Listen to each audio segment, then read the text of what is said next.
Hey everybody, welcome to church. We got about 5 minutes before the service starts, so here are some church-appropriate dance moves you can do whenever the Spirit moves you. So get on up and let's sweat to some scriptures. Or maybe not, or just let's go. Here we go. 1, 2, 3, 4.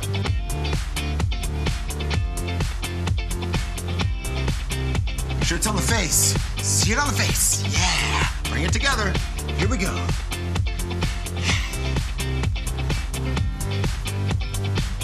Let it go. You take the stone, you let it go. You're unhindered by armor. Let that elbow sway. Elbow, elbow, elbow, elbow, elbow. Okay. One of my personal favorites. Resurrection. You gotta get down to get back. Keep working it, guys. Keep working. You're doing great. I'm doing great. I'm getting a little tired.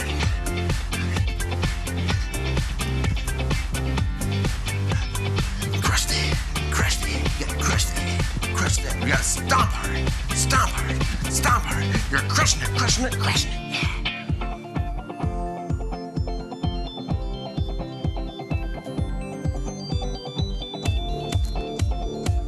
Okay. Good break there, good break. Good job, guys. Here we go, ready?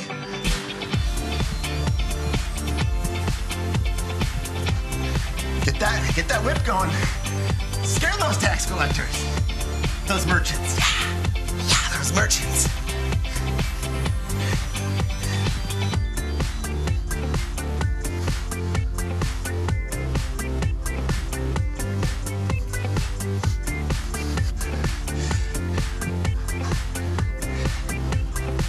Make sure you look afraid. And this is salt.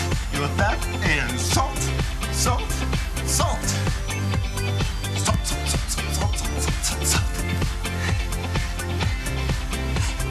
Oh boy, we're kind of getting, you're doing great, everybody.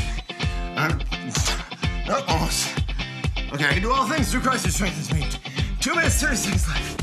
Here we go. Pull it together. 1, 2, 3, 4.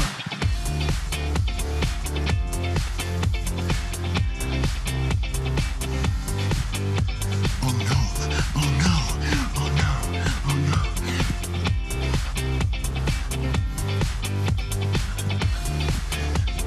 Wrestle with God, wrestle with God, wrestle. You gotta wrestle with God and he hits your hip. You'll walk like this for the rest of your life. But that's okay, because you got his blessing. 2 minutes left, just another one. I'm gonna go for the bucket. No! I'm not gonna puke. Okay. Sharp the knife. Ride the horse up the mountain with the knife. Put your boy in the back. Hoist it up! No! Hoist it up! Abraham, no! Hoist it up! Abraham, no! 1 minute 30, guys. We can do this.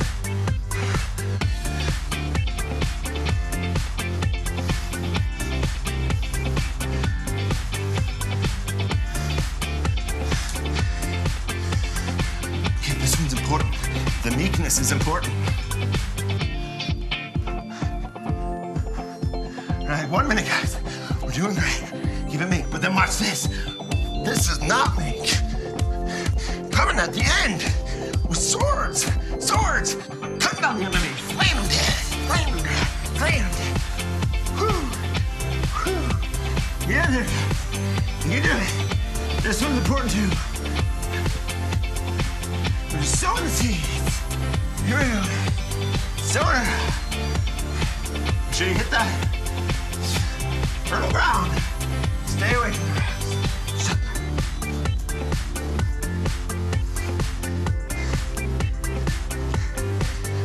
Watch your back. No, God's got it for you. Watch your back.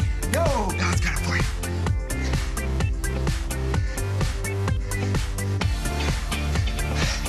I don't know how much more I can do this. You're gonna have to take it for me. On the last push. Literally. Stand 10. Pushing the pillar. Pushing. Okay, guys, we didn't have to start. Let's just start the service. Just start it.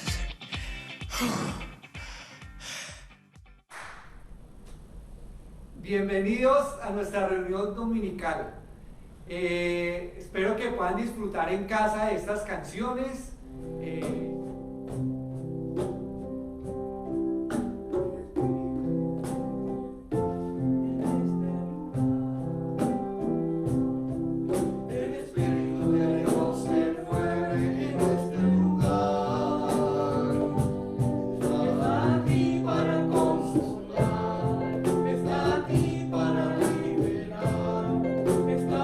Para guiar, el Espíritu de Dios está aquí.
animado de pasar tiempo juntos hoy y estudiar de los capítulos 13 y 14 de Hechos, porque hoy vamos a estudiar acerca del primer primer viaje misionero de Pablo. Y es increíble porque hoy mismo vamos a estar dando nuestra ofrenda especial para misiones. Y personalmente para mí también es algo increíble porque siento que la misión es donde por 15 años mi vida fue definida en el cristianismo. Y al final del capítulo 11 de Hechos vemos que algunos profetas vinieron de Jerusalén, bajaron a Antioquía, y uno de ellos predijo que iba a haber una hambruna grande en toda la área. Y la iglesia en Antioquía tomó la decisión de hacer una ofrenda especial para ayudar a los hermanos en Jerusalén. Bernabé y Saulo se fueron, llevaron el dinero que habían recolectado, lo llevaron a Jerusalén y ahí mismo ministraron a la iglesia por unos 2 años antes de regresar a Antioquía con Juan Marcos. Y eso es donde encontramos en Hechos capítulo 13. Bernabé, Saulo y algunos otros hermanos estaban sirviendo en la iglesia en Antioquía, y dice en capítulo 13, versículo 1: en la iglesia de Antioquía eran profetas y maestros: Bernabé, Simeón, apodado el Negro, Lucio de Cirene, Manaín, que había criado con Herodes el tetrarca, y Saulo. Mientras ayunaban y participaban en el culto al Señor, el Espíritu Santo dijo: apárteme ahora a Bernabé y a Saulo para el trabajo al que los he llamado. Así que después de ayunar y orar, en ponerles las manos, los despidieron. Y me encanta que en ese capítulo la llamada viene mientras la iglesia está ayunando y orando. Y José la semana pasada hizo un gran trabajo en hablarnos acerca de la importancia y el poder de la oración. Ahora, Saulo fue originalmente llamado en Hechos capítulo 9. En versículo 10 podemos ver. Dice: había en Damasco un hombre llamado Ananías, a quien el Señor llamó en una visión: Ananías. Aquí estoy, Señor. Anda, ve a la casa de Judas en la calle llamada Derecha y pregunta por un tal Saulo de Tarso. Está orando y ha visto una visión a un hombre llamado Ananías que entra y pone las manos sobre él para que recobre la vista. Entonces Ananías respondió: Señor, he oído hablar mucho de ese hombre y de todo el mal que ha causado a sus santos en Jerusalén. Y ahora tenemos aquí autorizado por los jefes de los sacerdotes para llevarse presos a todos los que invoquen tu nombre. Ve, insistió el Señor, porque ese hombre es mi instrumento escogido para dar a conocer mi nombre tanto a las naciones y a sus reyes como al pueblo de Israel. Yo le mostraré cuánto tendrá que padecer por mi nombre. Ananías se fue y cuando llegó a la casa le impuso las manos a Saulo y le dijo: hermano Saulo, el Señor Jesús, quien se te ha aparecido en el camino, me ha enviado para que recobres la vista y seas lleno del Espíritu Santo.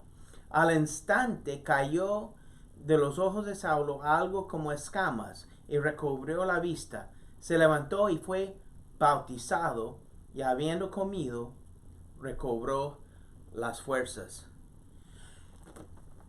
Sabes, Saulo fue llamado en el capítulo 9, pero en capítulo 13 era el momento en que ya iba a empezar a realizar el llamado que Jesús le había hecho. Y eso me hace recordar mi propio llamado al campo misionero. Había mucha oración y mucho ayuno, pero también había resistencia de mi parte y requería que que yo luchaba con mi propio corazón, y estoy agradecido con los hombres que Dios puso en mi vida que me ayudaron a ver. Y de la misma manera que a Saulo le cayeron las escamas, también las escamas de mi orgullo, mi falta de deseo, se cayeron y pude ser parte de algo que verdaderamente cambió mi vida. Pensé que iba tan solo 6 meses y terminé yendo casi 15 años a Centroamérica. Ahora, regresando a Hechos capítulo 13, versículos 11 y 12. Bueno, empezando en el versículo 4.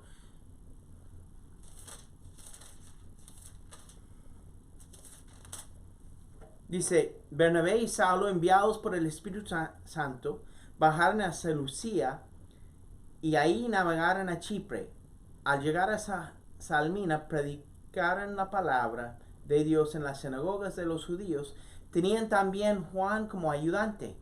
Recorrieron toda la isla hasta Pafos. Ahí se encontraron con un hechicero, un falso profeta llamado Bar Jesús, que estaba con el gobernador Sergio Paulo. El gobernador, hombre inteligente, mandó a llamar a Bernabé y a Saulo en su esfuerzo por escuchar la palabra de Dios. Pero además el hechicero, que es lo que significaba su nombre, se lo oponía y procuraba apartar de la fe al gobernador.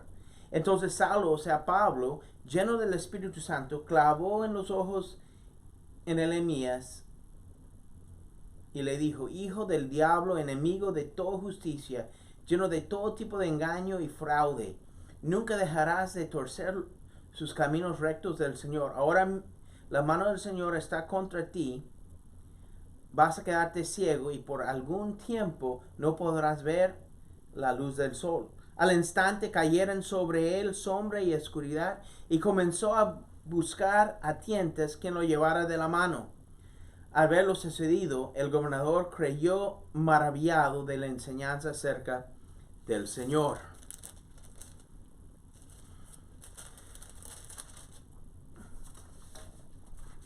Sabes, hay un par de cosas que me resaltan de esa escritura. Primero es que en un sentido la situación es parecida a la misma conversión de Saulo. En el momento de confrontación, Bar Jesús, o sea, el hechicero, quedó ciego. Igual que Pablo o Saulo en ese entonces, al ser confrontado en el camino a Damasco, quedó ciego ante Jesús. Pero a diferencia, el hechicero no se convirtió. Más sin embargo, el procónsul, o sea, el gobernador, se convirtió. Y de hecho ese Sergio Paulo es el hombre más importante del gobierno romano que se convierte en el Nuevo Testamento. Por ser gobernador, eso quiere decir que anteriormente había sido un senador en el Senado romano. Y ese fue el primer converso de Saulo en el griego. Pero también es algo interesante aquí, es que en ese momento Saulo se cambia su nombre a Pablo. Y yo me recuerdo cuando a mí me cambiaron el nombre de Bill a Guillermo, yo sabía que desde ese momento nada iba a ser igual. Mi vida iba a cambiar porque ya estaba tomando como propio otra identidad. Yo estaba tomando como mío otra sociedad, otra comunidad, y yo iba a ser una persona diferente. De hecho, Pablo en 1 Corintios capítulo 9, versículo 19, lo dice así: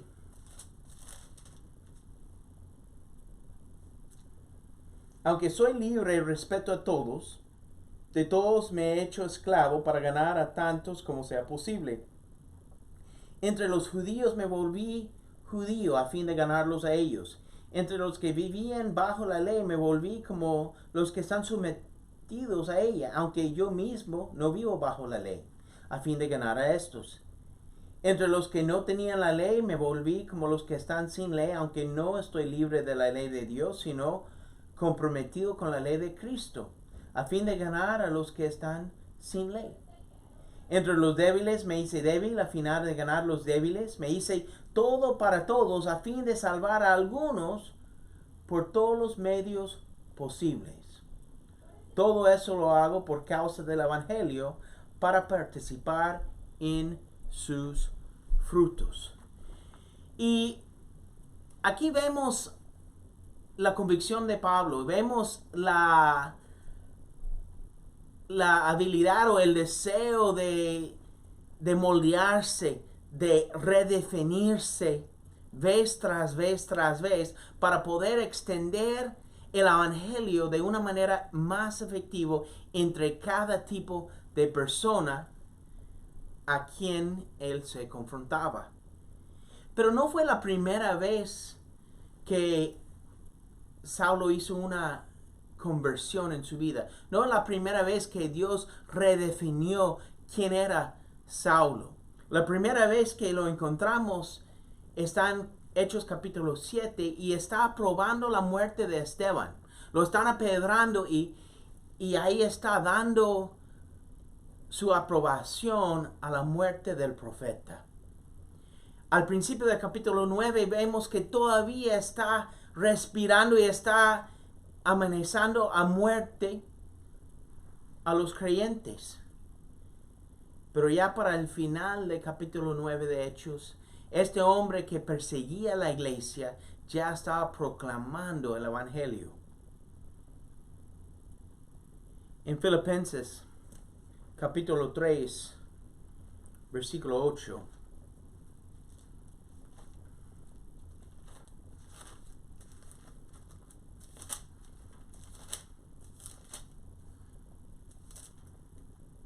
Él dice, es más, todo lo considero pérdida por razón del incomparable valor de conocer a Cristo Jesús mi Señor. Por Él lo he perdido todo y lo tengo por estiércol a fin de ganar a Cristo, encontrarme unido a Él. No quiero mi propia justicia que procede de la ley, sino que se obtiene mediante la fe en Cristo, la justicia que procede de Dios basada en la fe. Lo he perdido todo a fin de conocer a Cristo, experimentar el poder que se manifestó en su resurrección, participar en sus sufrimientos y llegar a ser semejante a Él en su muerte. ¿Sabes? Para Pablo no era suficiente convertirse de Saulo a Pablo. Él quería volverse tal como Jesús. Él realmente quería convertirse en un semejante de Jesús. Y por eso él dice que todo lo que tenía, toda su educación, toda su posición, todo su poder, lo tenía por pérdida. Lo tenía por basura, lo tenía por estiércol. Pero esa debe ser nuestra meta también, que estemos dispuestos a no dar valor a nada en comparación de nuestro deseo de ser como Jesús. Vemos que después de convertir a Sergio Paulo, ellos se van en realidad a la ciudad nativo de él, a Sidón, a Antioquía de Sidón, que estaba muy al norte. Era un lugar bastante lejos y bastante difícil para llegar, pero ellos se fueron. Y en Hechos capítulo 13, versículo 26, vemos esto.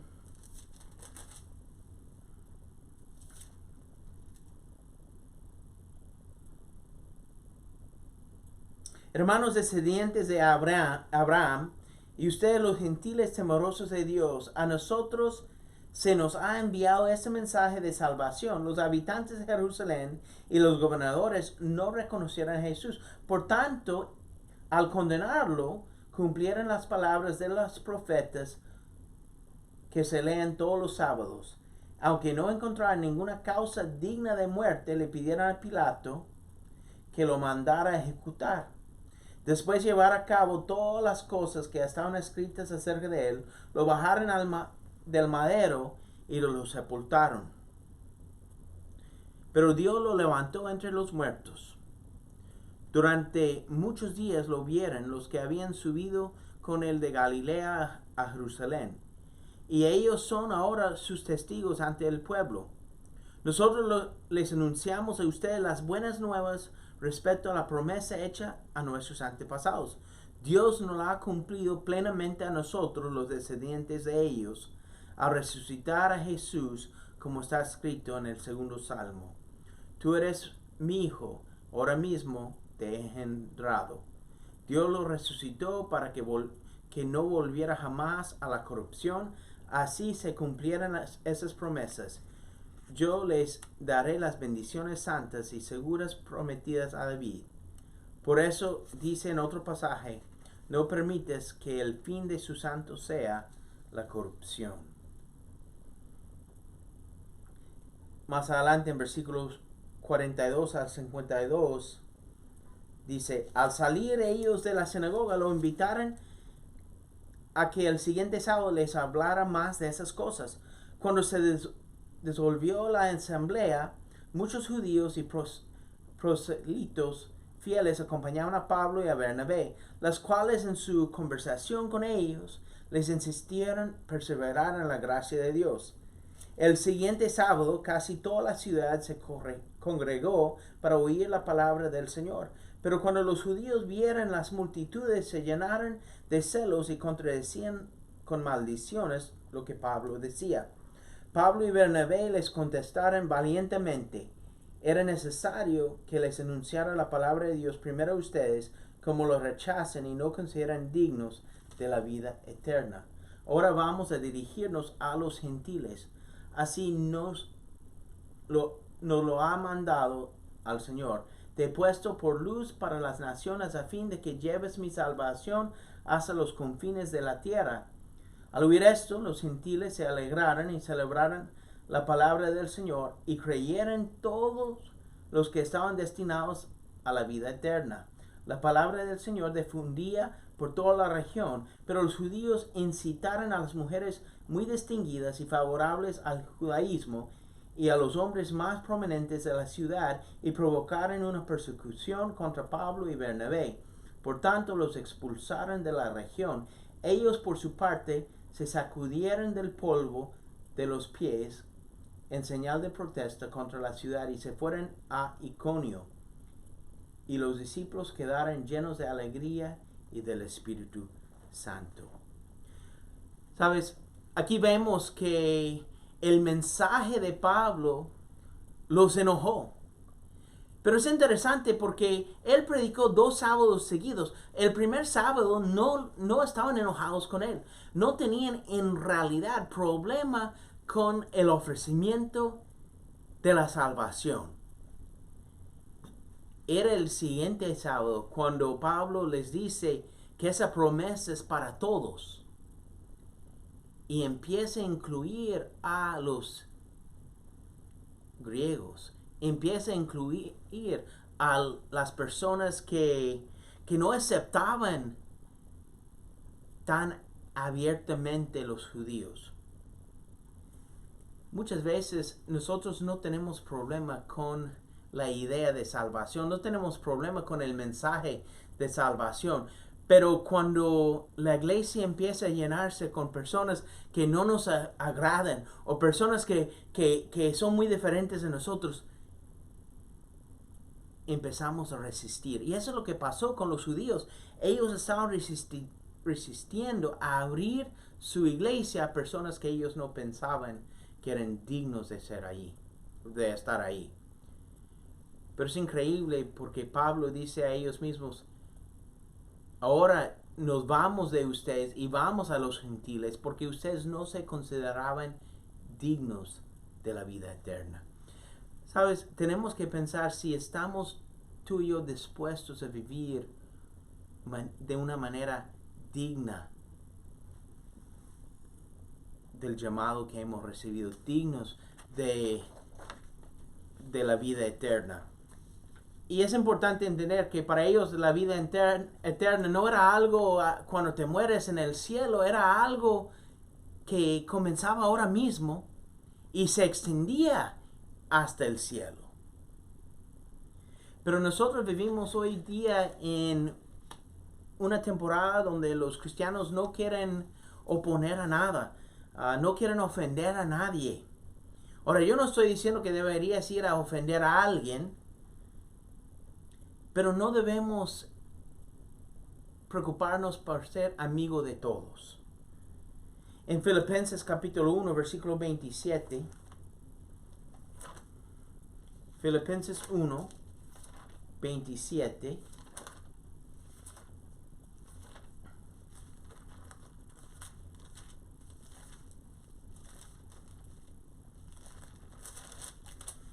dice: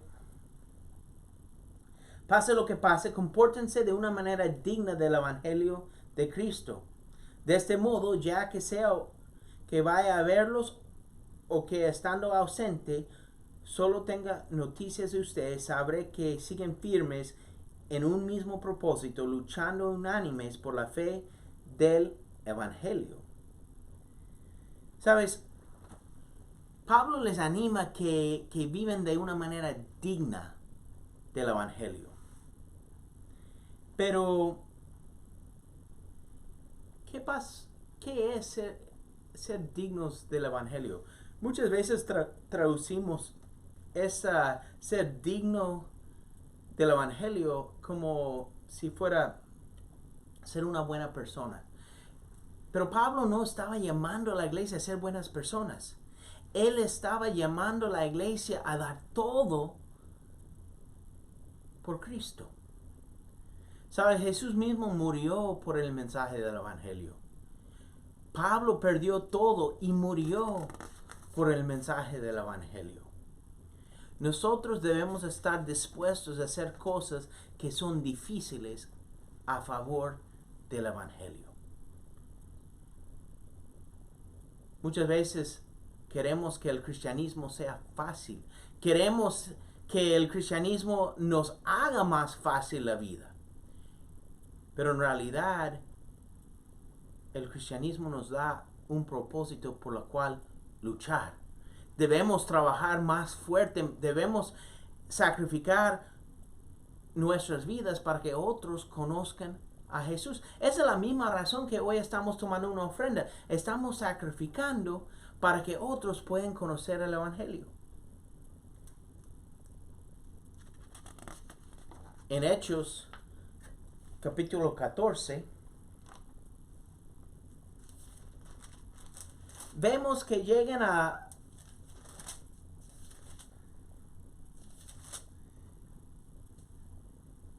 Listra y sanan un hombre que había nacido sin la habilidad de caminar, y lo sanan.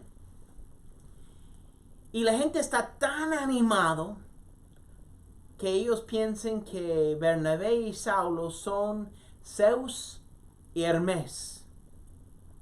Y empiezan a llevar ídolos, becerros de oro y flores, y quieren sacrificar o adorar a Pablo y a Bernabé. Y en versículo 15 dice: señores, ¿por qué hacen eso?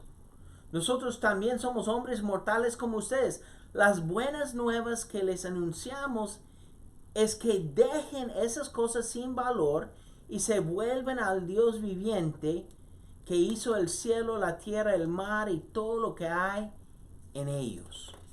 Y tenemos que pensar, muchas veces nosotros podemos hacer cosas buenas o podemos hacer ídolos de cosas buenas. Nosotros no podemos perder el sentido de propósito, saber por qué estamos. Hubiera sido fácil por Pablo y Bernabé aceptar la adoración de la gente. No todos nos gustan cuando nos dicen cosas bonitas. Pero tenemos que tener cuidado que no hacemos que nuestra familia, o nuestro trabajo, o el dinero, o la fama, o el éxito, o el entretenimiento, o la aprobación, el poder, o la cultura, o las posesiones, ni el confort, ni nosotros mismos, ni siquiera la iglesia debemos dejar que sea un ídolo en nuestra vida. Sin lugar a dudas, Pablo y Bernabé eran hombres buenos, pero no era para adorarlos. La adoración es solamente por Dios. A veces nosotros ponemos en lo alto las cosas y adoramos lo que no merece adoración. No que sean malas cosas, pero que no son lo que debe tener en primer lugar en nuestra vida. Y hoy quiero animarnos como iglesia que no perdamos nuestro espíritu misionero. Yo aprecio esa iglesia porque hace casi 25 años más, hace casi 26 años, tenía un espíritu de misionero. Me mandaron en un son de misión para llevar el evangelio a un lugar donde no teníamos iglesia. Hoy día debemos tener ese mismo espíritu misionero. Pero no solamente los que van a vivir en países lejanos.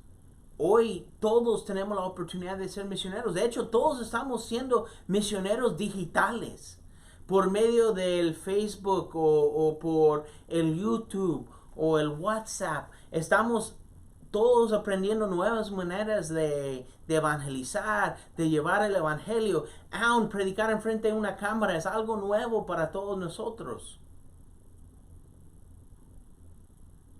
Pero debemos todos llevar el evangelio a toda la gente a la cual nos llegamos a tener contacto. Terminamos en Hechos capítulo 14, versículo 21. Dice: después de anunciar las buenas nuevas en aquella ciudad y de hacer muchos discípulos, Pablo y Bernabé regresaron a Listra, a Iconio y Antioquía, fortaleciendo a los discípulos y animándolos a perseverar en la fe. Es necesario pasar por muchas dificultades para entrar en el reino de Dios, les decían. En cada iglesia nombraron ancianos y con oración y ayuno los encomendaron al Señor en quien habían creído. Atravesando Pisidia, llegaron a Panfilia y cuando terminaron de predicar la palabra en Perge, bajaron a Atalia. En Atalia navegaron a Antioquía, donde se los había encomendado a la gracia de Dios para la obra que ya habían realizado. Cuando llegaron, reunieron a las iglesias, informaron de todo lo que Dios había hecho por medio de ellos y de cómo había abierto las puertas de la fe a los gentiles. Y se quedaron ahí mucho tiempo con los discípulos. Hermanos, yo estoy convencido que ese es el tipo de reunión que vamos a tener ya una vez que levanten los órdenes de quedarnos en casa. Va a haber un momento donde estamos todos juntos, estamos compartiendo, estamos hablando de las cosas que hemos aprendido, estamos hablando de las cosas que hemos hecho. Vamos a orar juntos, vamos a confraternizar juntos, pero vamos a compartir todos lo bueno que Dios ha sido en ese tiempo. Y ahorita que tomamos la comunión, recordamos lo bueno que es Dios con nosotros. Él mandó a Jesús a morir en la cruz para que tú y yo podríamos vivir llevando el evangelio a otros. Mi oración es que todos tengamos un espíritu misionero. Hermanos, los amo. Espero que tomamos la decisión de no tener temor, pero que estemos dispuestos a hacer cosas duras, cosas difíciles, para llevar el evangelio a la mayor número de personas posible. Vamos a orar. Padre, damos muchas gracias por ese tiempo juntos. Y Dios, oramos por nuestra comunión, aunque no lo podemos tomar todos juntos, tú nos tienes unidos en el Espíritu. Padre, ayúdenos a unirnos de corazón los unos a los otros, pero también a hermanos como Pablo y Bernabé. Padre, que podemos estar unidos en propósito, unidos en el deseo de llevar tu mensaje a otros. Padre, te damos gracias por Jesús y su sacrificio. Y Padre, nos damos gracias por el pan que representa su cuerpo quebrantado. Y damos gracias también por el fruto de la vid, que es su sangre, que fue derramado para nuestro perdón. Padre, por favor, bendice nuestra comunión. Padre, pero sobre todo pedimos que bendigas nuestras vidas y que nos ayudes a avanzar tu mensaje a ese mundo tan lastimado. Te amamos y oramos en Jesús. Amén.